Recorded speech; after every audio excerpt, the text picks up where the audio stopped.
In the immortal words of the late great Stan Lee, I'm going to open this video by saying, hello, true believers. I'm here to talk to you about Uncanny X Men 182. I'm actually going to read it to you and do some commentary on it. So, I know last episode we did 184.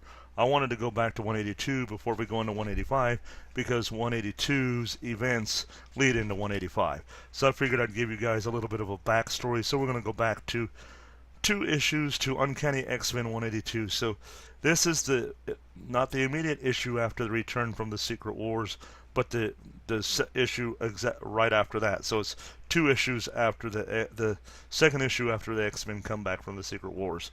So we have on the cover a bunch of guys laying on the floor, unconscious, with Rogue standing over them, and somebody shooting her and bullets bouncing off of her chest.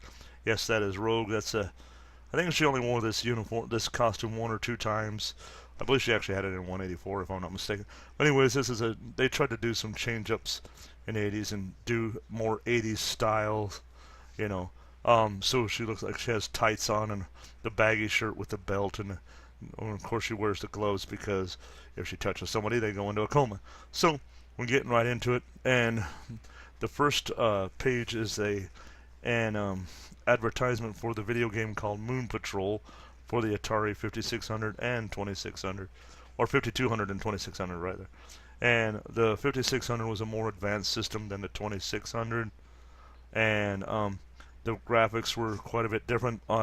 In the game, the arcade version actually wasn't much greater, and I'm gonna actually, so there's gonna be a little bit of distraction here because I have a cat that dropped his ball somewhere and he's over here making noise.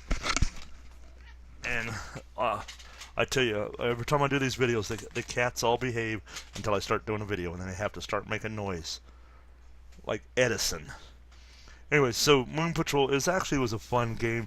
It was just a left to right screen where you're in the moon buggy that you see on here, and you jump over craters and things like that.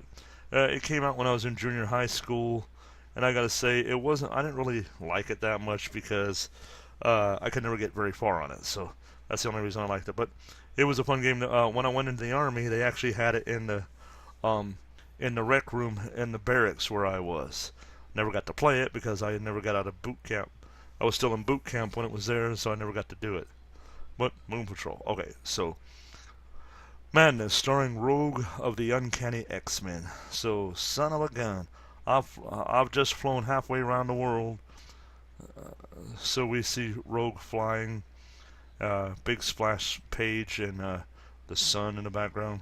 Like I said, I always liked John Romita Jr.'s drawings, and for some reason he always had to do these women with hollow cheeks. I don't know what it was about that with Rogue, and then we saw in that issue 184 with Rachel.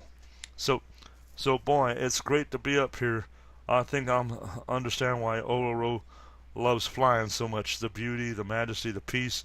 I never really noticed before. I never took the time. I feel sorry for the poor people in that tin cigar.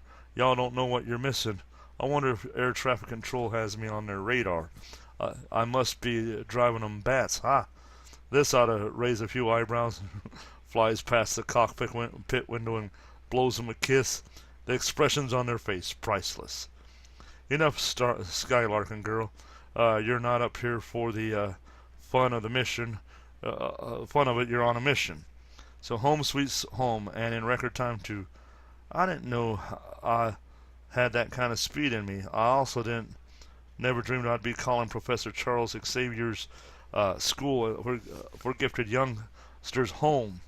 So I'm gonna pause right there for a second because one of the biggest tropes in the 80s with movies and TV shows and comics was people always not realizing that they were going to call something home.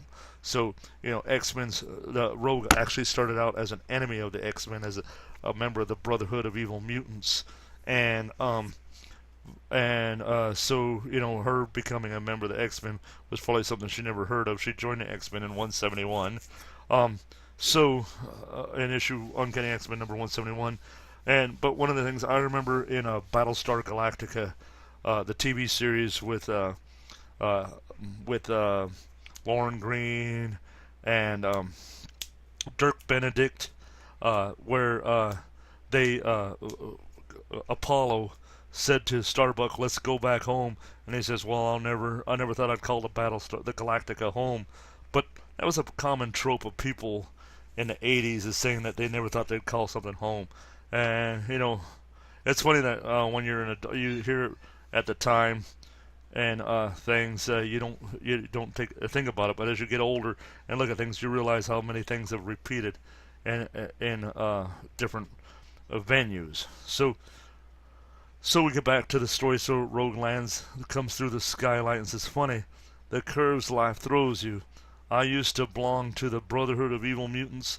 Their leader, Mystique, is the best thing I got to a real mom. Only now I'm one of the good guys, an X-Men. X-Man." It's funny, the way they have her words of "ah" instead of "I."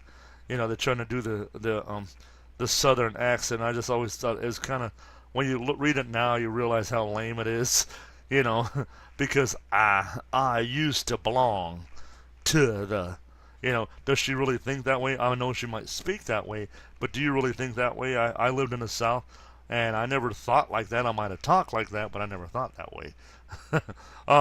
And she says, "I wish I didn't like it so much.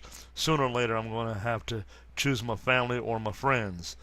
Place is awful quiet. I guess nobody's home. The prof sent me to check on his novice students, the New Mutants and Kitty Pryde, while he and the X-Men fight the giant dragon that followed us back from outer space. It's so hard to think straight. See last issue for details. All I really want to do is soak in a hot tub and to sleep for a whole uninterrupted week. That flight took more out of me than I thought. I've never felt so beat. I must really be running on empty. The alarm's been ringing ever since I came in, but I only now just realized it. It's coming from Xavier's study." Now, one of the other things I was thinking about in this story is, she flew. When you think about superheroes, you don't really think about them getting tired, especially with a person like Rogue, who has super strength and flight and endurance, and yet she flew all the way from Japan to New York. It's one thing if she flew from Japan to L.A., but to fly to New York, so she had to fly either the North Pole route or straight across the Pacific and across the entire country to go to New York. And so you don't really think that, I never really even thought about it until the first time I read this issue, of her being tired of that taking a lot out of her. But it'd be the same as if you walked any long distance. I mean, the same thing. I mean, sure, it's faster and flying stuff, but still, it takes a lot. It's the actual physical power that you have, and so you are going to get tired. And it's one thing I never really considered until I read this comic when I was in high school. She says, we got some calls on the emergency phone line. Professor, this is Madeline Pryor. Scott vanished right out of my arms. What's happening? This to my husband, Professor. Where is he?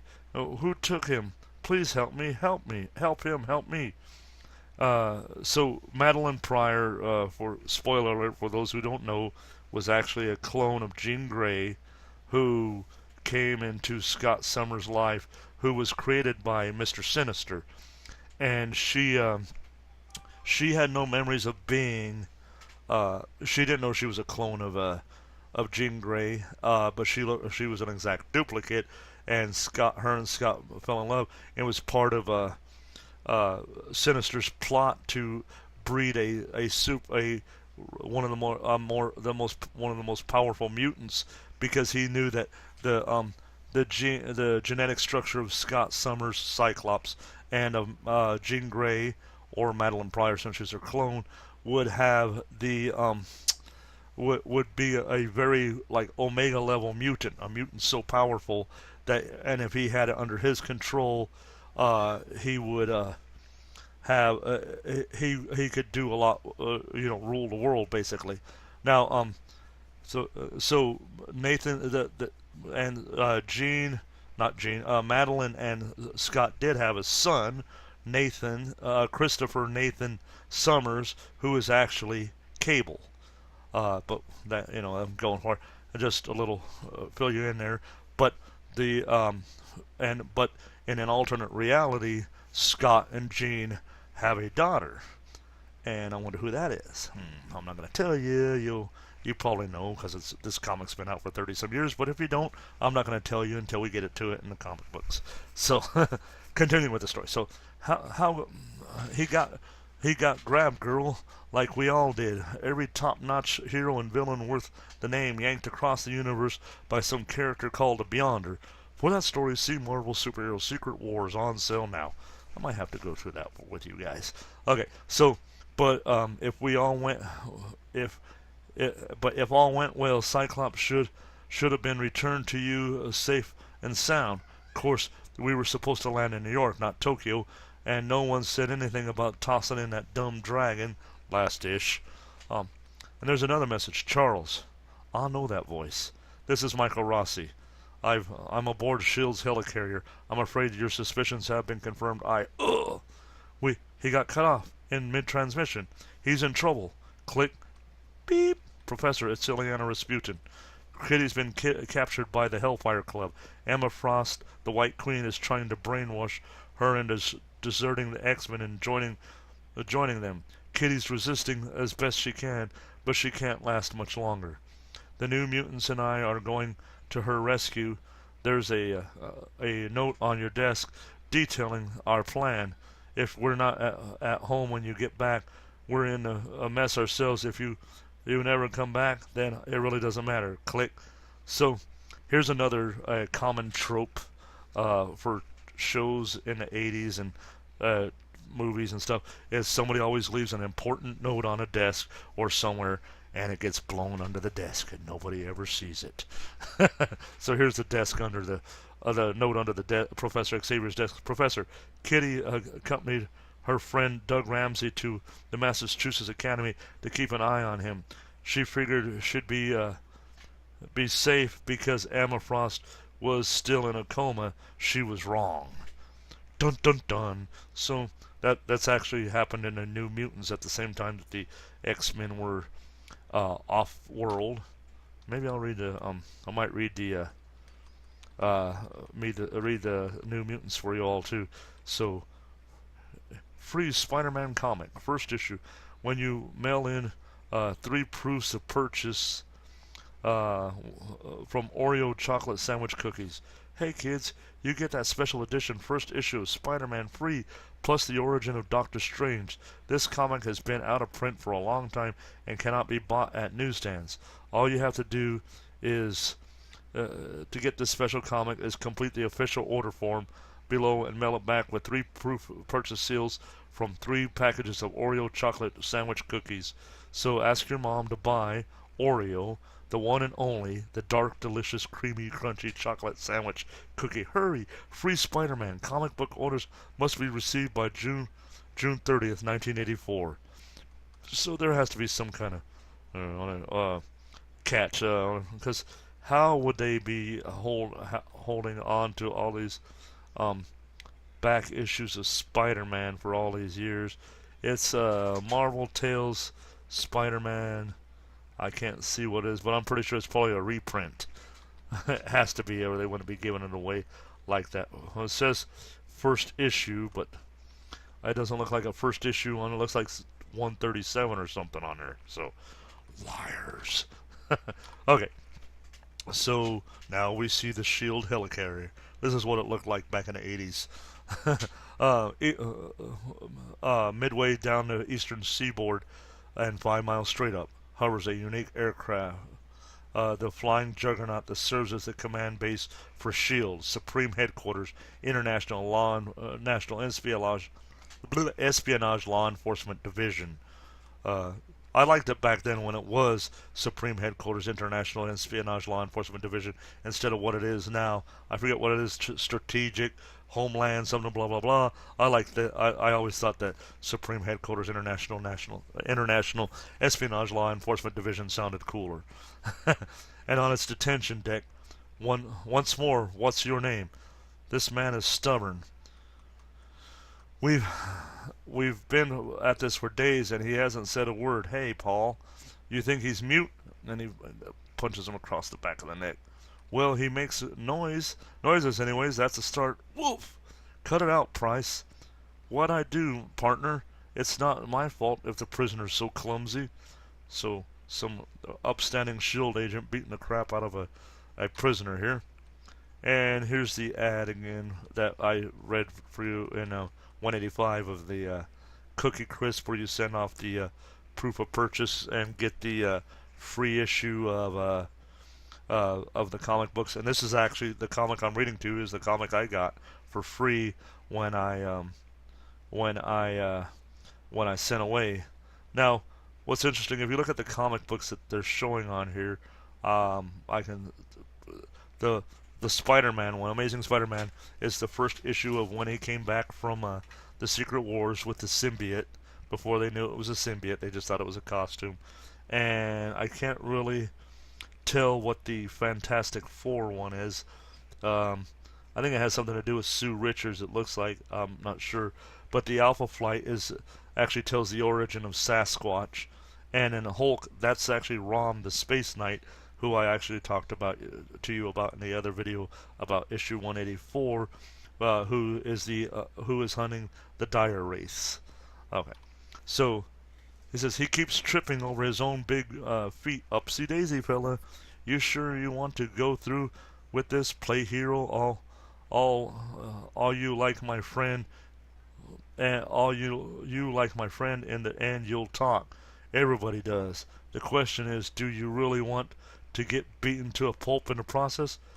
You know Fury's orders, Price. No rough stuff. Fury's getting old, and maybe too soft for his own good. Besides, old buddy, who's to tell him? I'm taking a break. I need a breath of fresh air. Suit yourself. I'll mind the store. Don't sweat it, pal. I won't kill you. I won't even break any bones. Yet. We caught this intruder in the computer center scanning for data on the Hellfire Club and its current chairman, Sebastian Shaw. I'd better report in. This is Agent Garwood with an urgent Delta flash for Royal Midnight. Acknowledge, stand by. Major, we have an unauthorized transmission originating from within the helicarrier. Can you pinpoint it? Not a prayer. It's an ultra-speed burst and encode. Try anyways, Rosen, and alert Colonel Fury.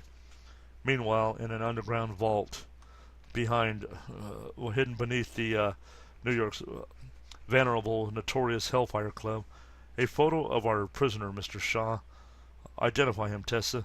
Colonel Michael Rossi, United States Air Force field operative with Special Investigative Services, reported missing in action some years ago. Is he a threat to the inner circle? Unknown, Sebastian. Insufficient data. So here we have Sebastian Shaw, who is the Black King of the Hellfire Club. His power, he's a mutant. He's a billionaire industrialist, and he's actually behind one of the his company, Shaw Industries, is one of them that actually build later models of the Sentinels. And he had a glitch put in him that they could not detect him and his fellow members of the Hellfire Club as mutants. And then Tessa, the woman standing next to him, she is also a mutant. She ends up going to work with the X Men in a few years down the road, like in the 2000s. But she is actually a living computer. I mean, she's a mutant, but her brain, she can absorb knowledge and store it very fast, like a computer.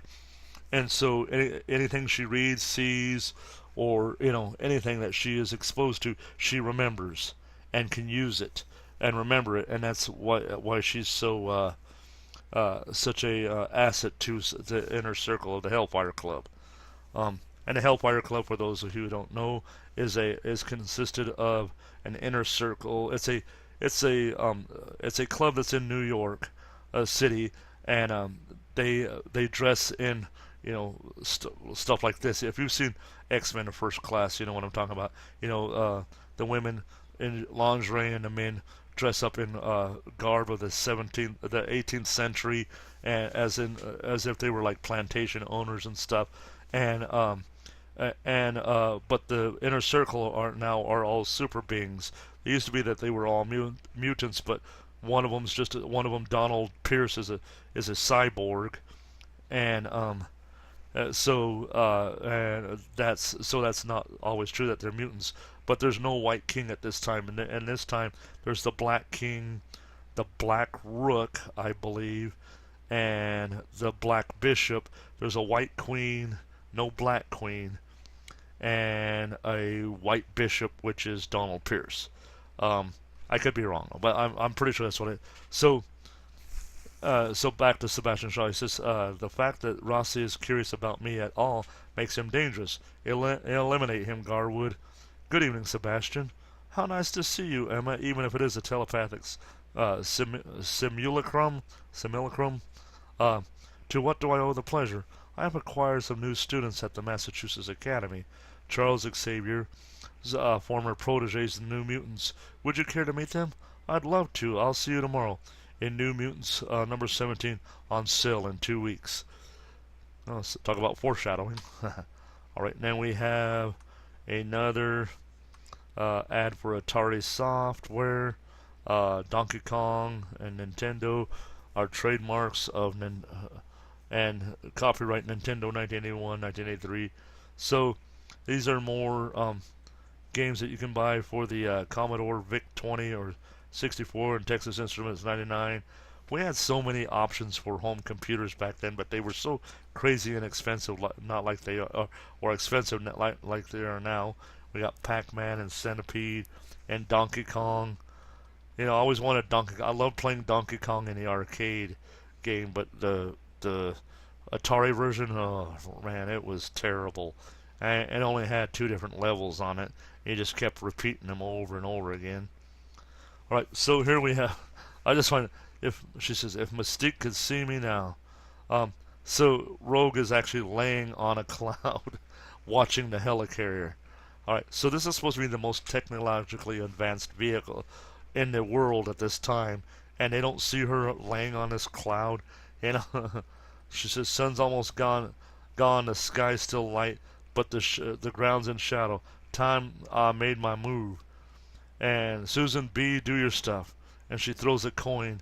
This is the helicarrier's armored like a battleship, but if something's thrown hard enough, it can punch through anything. And like a straw hurled by a hurricane wind through the trunk of an oak, that ball houses the main radar system. Very delicate equipment. What the? Look out!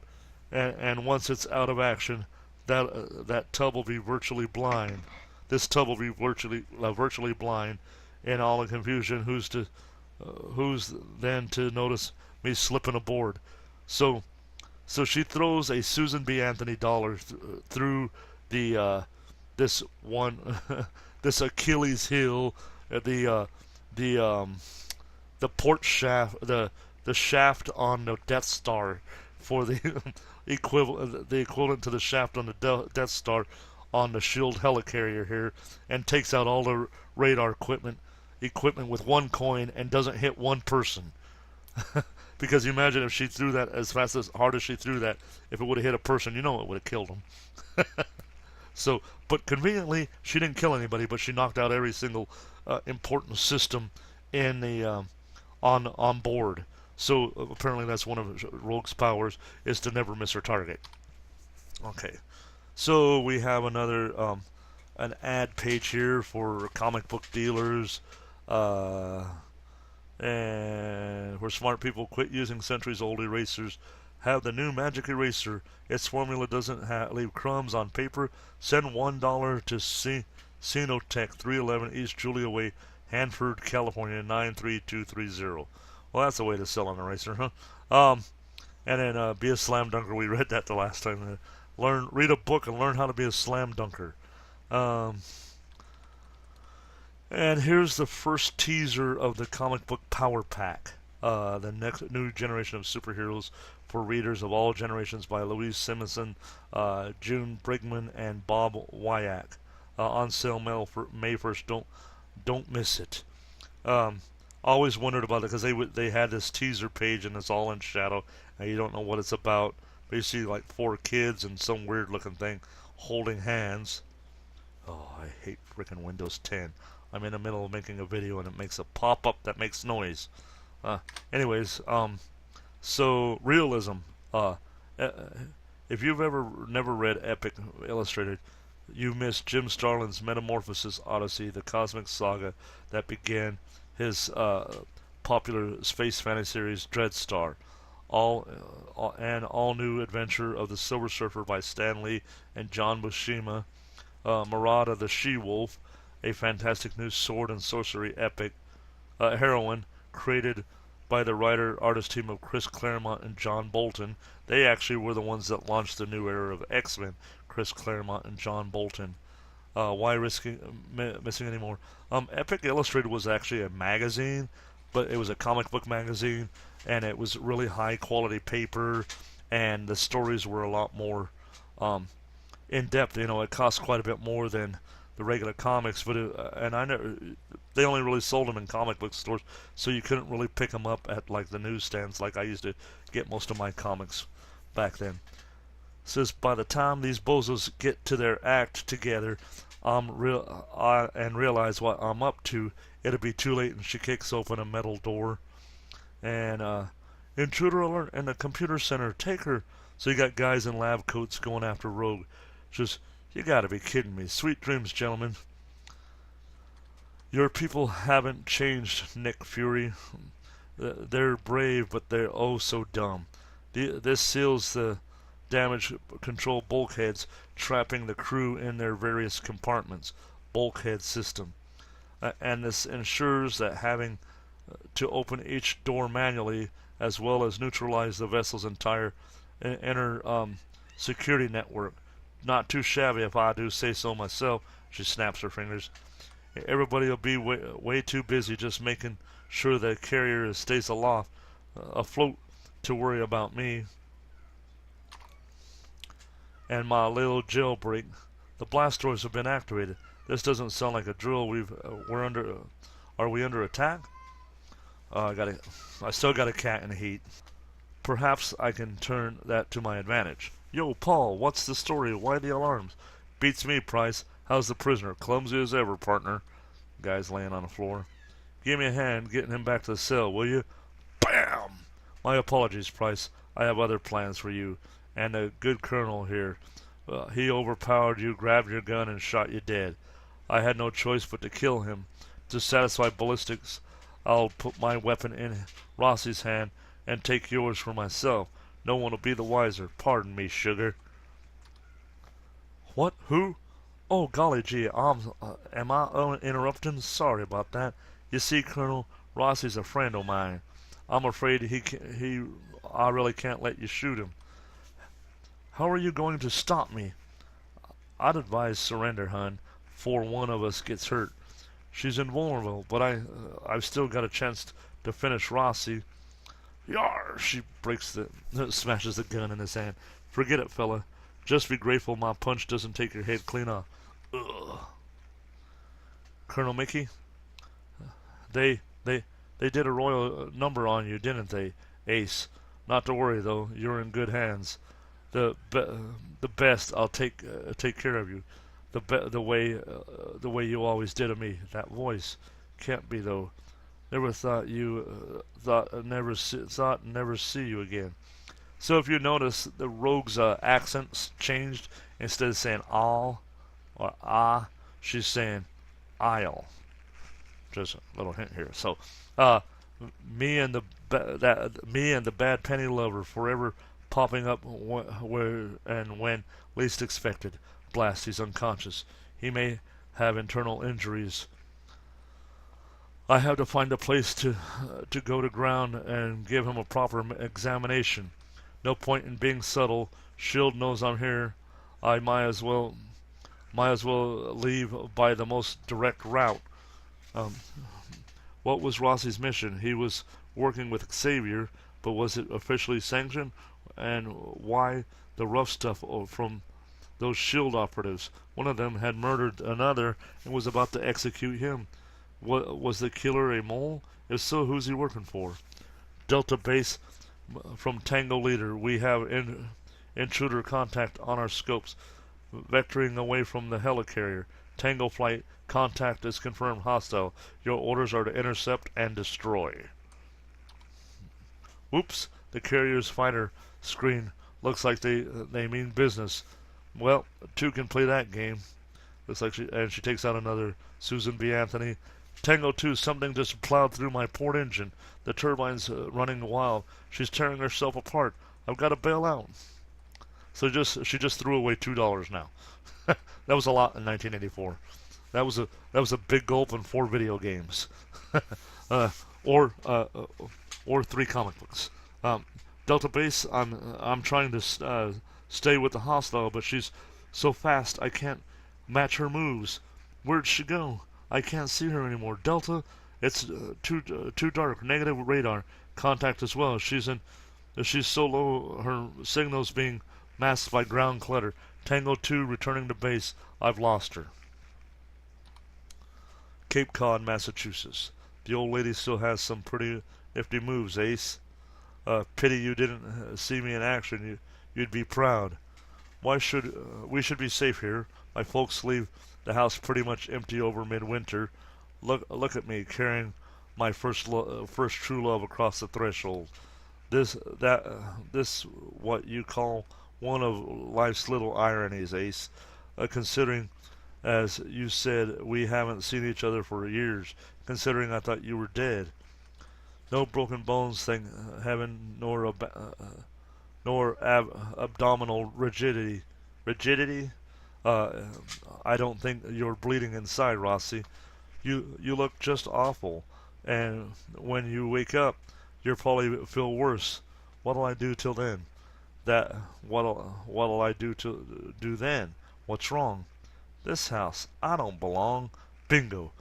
If Mom was her usual dependable self, the pantry should be fully stocked.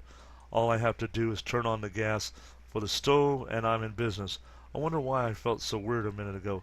Of course I belong here. This is my home. Time passes. Oh, where am I? Not aboard the helicarrier, that's certain. Am I still prisoner? I wouldn't advise moving, Ace. In your condition, a deep breath might be pushing your luck. That's Rogue. Xavier mentioned her. Funny, I could have sworn he said she was from the deep south. Where'd she pick up the Boston accent? And why does her voice sound so familiar? Thanks for the rescue. Any time. I anticipated you might be hungry. I am. Smell. That smells delicious. It can't be. But it is. And as good as I remember, too. Hit the spot? Very much. So, where'd you get the recipe? It's my own special concoction, Michael. Surely you haven't forgotten. What? Is my hearing going, or my mind? Am I hallucinating? My apologies. I thought the soup was unique. It is. It's mine. No, you don't understand. A friend of mine came up with the exact same dish. Rossi, that friend was me. What's with the head games, chum? We've known each other for years. I'm not the one playing games, miss. We've never met. The first time I laid eyes on you was just now when you walked in this room. That's crazy, Ace. Where'd you learn that nickname? I gave it to you. No way. I've seen stubborn men in my day, Colonel, beginning with my father. But if you want details, I'll be glad to give them to you. We were in Berlin, our first mission. How could you know that? Who are you? What made you bring me here of all places? Partly because we were happy here. I hate to disillusion you, Rogue, but you have the wrong man.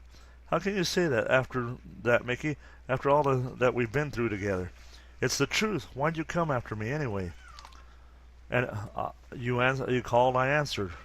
Really, Rossi?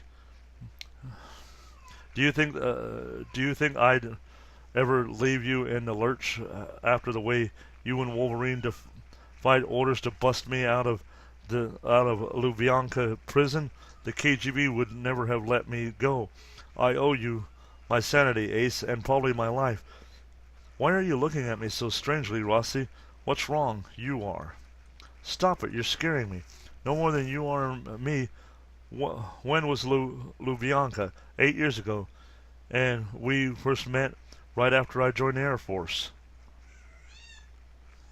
And we have an advertisement for Heroes World Collection comics. list of comic book price list of comics that are price lists that people can buy from Mail to Heroes World in Morristown, New Jersey. Sorry if there's spaces and you hear me yelling in this video. My cat is driving me up the frickin' wall. This is a common ad that was in a lot of comic books back in the day. It was in comic books. It was also in Boy's Life magazine, which was a magazine that you got subscribed to if you were a Boy Scout. And Grit will assist you with everything in every way in this happy, rewarding adventure. So basically, you were basically signing up to sell this Grit magazine, newspaper, and you'd start a Grit route. You actually had to recruit people yourself, and to buy it. And there was no guarantee, but somehow this is state's law requires newsboys and girls to be 10 years or older, 12 years and older in the states of Alabama, Delaware, Louisiana, Massachusetts, Missouri, New Jersey, New York, North Carolina, Pennsylvania, Rhode Island, Virginia, and Wisconsin. But you had to from what I understand, you actually had to pay to get the papers, and then you'd sell them to people. And I never really seen one, so I don't know what it was about, but it was supposed to be something that everybody wanted. The good old days of the 70s and 80s where you could exploit children for money. So I was so young back then. Michael, so innocent. I looked and acted though but I wasn't. Wait, I enlisted when I was 18. But I'm 18 now. How can that be? How can I remember being with you, fighting by your side, loving you, when I couldn't have been more than a kid? This house, my brother and I helped Dad build it. I was the oldest. I wanted to prove I was so strong and capable as Pop. So what if I was a girl? There was an accident. I ended up with a wicked cut across my left hand. I know, I've seen the scar. Impossible, Rossi. The skin isn't marked. And I've never had a father. He ran away before I was born. And I never had any sort of family at all till I met Mystique. My hair, why is it so short? It should be blonde. And what happened to my face? Well, what's happening to me? She's switching accents from line to line, and personalities as well. Rogue, listen to me. You're not Carol Danvers. Carol Danvers. Spoiler alert. Stop trying to pretend you're her. Pretend you are. And then we have another ad. There was a lot of commercials in comic books back then. Lifetime registration certificate. Make up to $275 or more extra per week as a mailing list protection agent. What? Best of all, no selling, no handling orders, no mailing required, no envelope stuffing, no placing ads, no telephone soliciting. Do you want to pick up some extra easy cash? If so, we have an opportunity that you can take advantage of, and it will actually supplement your present income. This fabulous way for you to make money takes very little time and virtually no effort. Plus, we will make payments directly to you. What could be better? Dear friend, we are looking for a few honest and responsible individuals to act as our mailing list protection agents. This is an ongoing endeavor that you can participate in for as long as you like and really earn up to $275 per week or more in that process. $275 a week was pretty good money in 1984. So what is the catch? It says U.S. List Protection Company. I have a hard time. That sounds like a scam to me. Lifetime is I accept invitation by becoming a mailing list agent. Encloses $25. Oh, pay $25 and earn up to $275 a week. A week. Yeah, I don't buy it. Thank you. Thank you. Pass. All right. It's not pretend. My foot. Oh, falls down. Oof. The beach. I fell. I want to run, but where do I go to escape myself? Oh no, so many thoughts. Can't sort them out. Don't know which are mine, and don't even know anymore who I really am. Oh no, those boys, Steve and Joe Jr. Carol's brothers. Steve was killed in Vietnam. This girl, the girl Carol herself, she's running towards me. She is me. Toss the ball, Steve. I'll catch it. And for a brief while, these ghosts of childhood loss do nothing but play and laugh. Then, Carol, we're splitting apart. Only she's grown up now, older than me. The images aren't real, merely memories Rogues sees in her mind's eye, fills in both heart and soul, as she relives the life that is and is not hers, the hard, dangerous years as a secret agent, a young woman's passionate first love for her mentor and partner, Michael Rossi, and transformation from human to something much more as Carol Danvers becomes Ms. Marvel. Triumph, tragedy, and attempt to build a new and happier life in San Francisco, shattered one summer's night by an ambush, a battle to the death, with quarter neither asked nor given. And then we have another ad. Marvel Supermart, we've talked about that. Send for a free list. We've been collecting and buying the best comic books and the best price since 1962. We always have you always save on new and used comics. 10% off any purchase, 20% off any $20 purchase, and 30% off any $100 purchase. Providing comic relief. Capital Comic Company in Austin, Texas. And then send a self-addressed stamp envelope for free Marvel and DC list. We've seen that.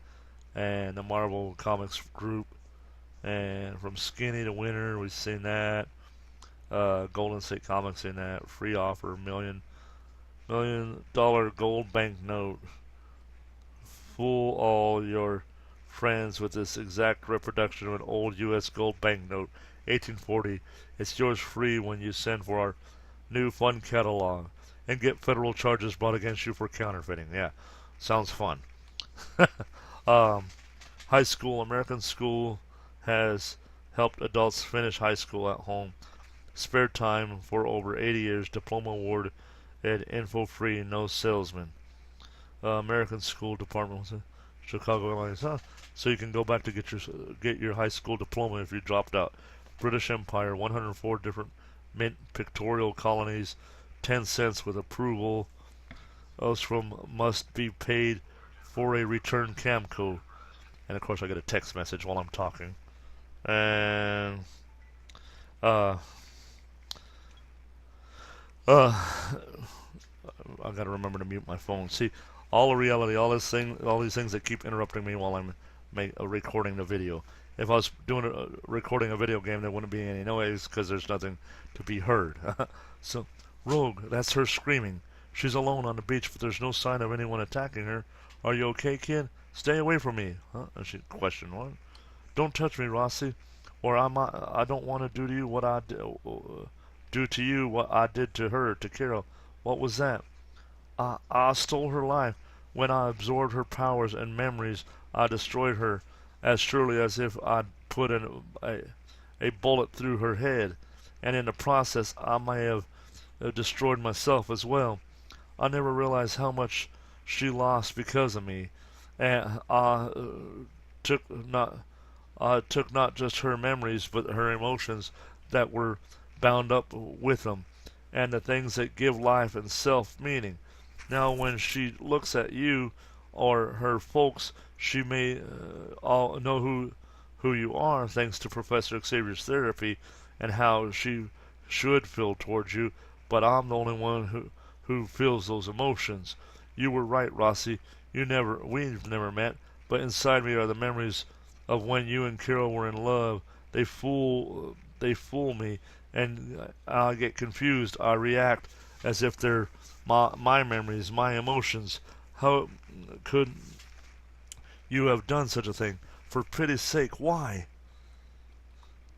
And a bullpen bulletin, and this is from Jim Shooter. I was hoping it was one of Stan's soapboxes, but it's not. One of these issues will have it, and we'll be able to read it to you guys. Alright. Ignorance. I didn't know the full extent of my powers. Also, hatred, vengeance. We'd fought a few times earlier. I'd almost been killed. I wanted to get even. I guess I got my wish. She's a strong woman, though. She won't quit. The Carol's side of me keeps trying to take take control. At first, it was so bad I went crazy, but with Xavier's help, after I turned to the X Men. I finally got a handle on things. But tonight, I was so tired from my flight home from Japan. My defenses were down. I heard your voice, and that's what was that. Carol's knowledge enabled me to infiltrate the helicarrier and find you. And I knew I was rogue, but I was reacting as Carol. I still am. I can't help caring for you, Ace. Don't call me that. You haven't the right. So what happened to Carol? I'm Carol, and all that counts, all the ways that count. No, and he slaps her. Dang. I'm sorry. I didn't mean to Rossi. I'm sorry. I don't believe you, Rogue, and I don't care. I wish I had the power to kill you. So do I, my love. So do I. And epilogue. Colonel Nicholas Fury, director of S.H.I.E.L.D., has returned to his headquarters in answer to the urgent summons, accompanied by one of his chief aides, La Contessa Valentina Allegro de Fontaine. She smashed her way into the detention area, Colonel, tearing the armored doors apart like they were made of paper. She killed Price and escaped with the prisoner. I tried to stop her, sir. I tried. I understand, Garwood. I know you did your best. Forensics put together the identikit portrait of the woman based on your description.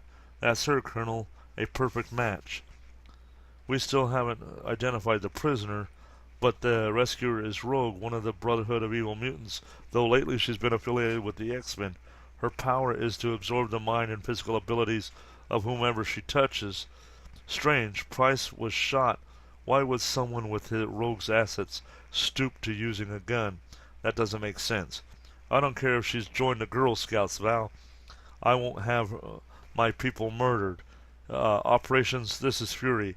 Issue an all points alert for Rogue. Bring her in. She's to be considered extremely dangerous. If she resists, I hereby authorize the use of deadly force.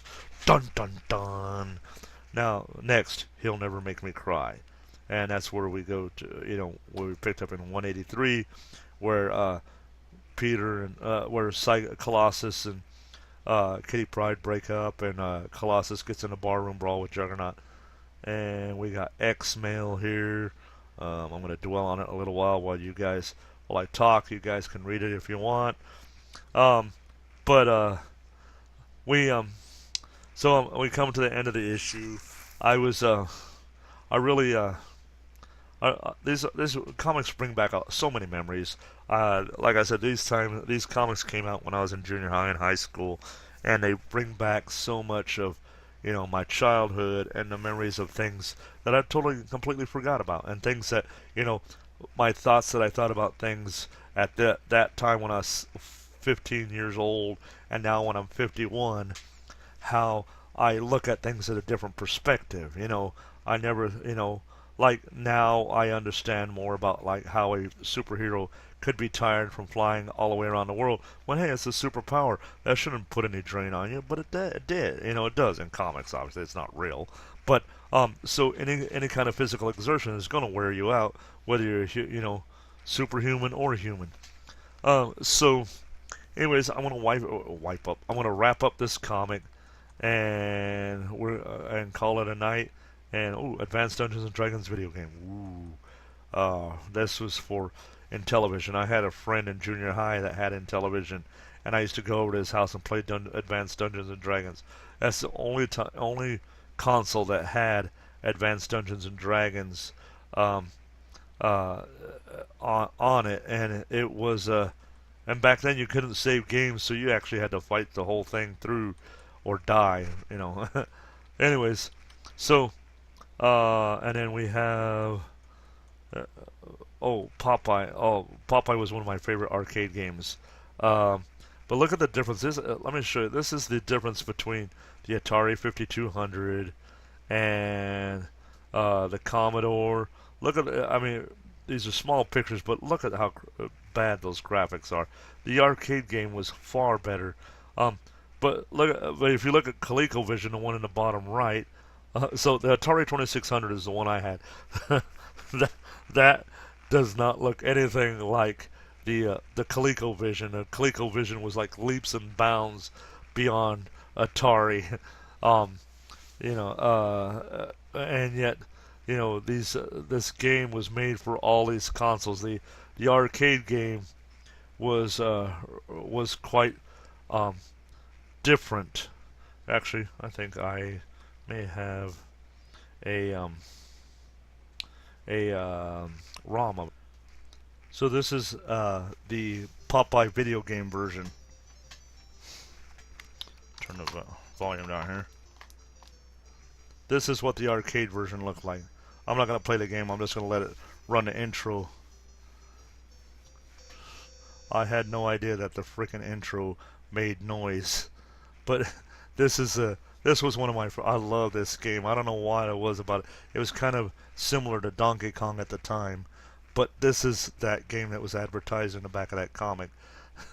And so you see the can of spinach, and the objective is to capture all of Olive's hearts before they fall down there and break, and not get killed by Bluto. Now Bluto throws stuff at you.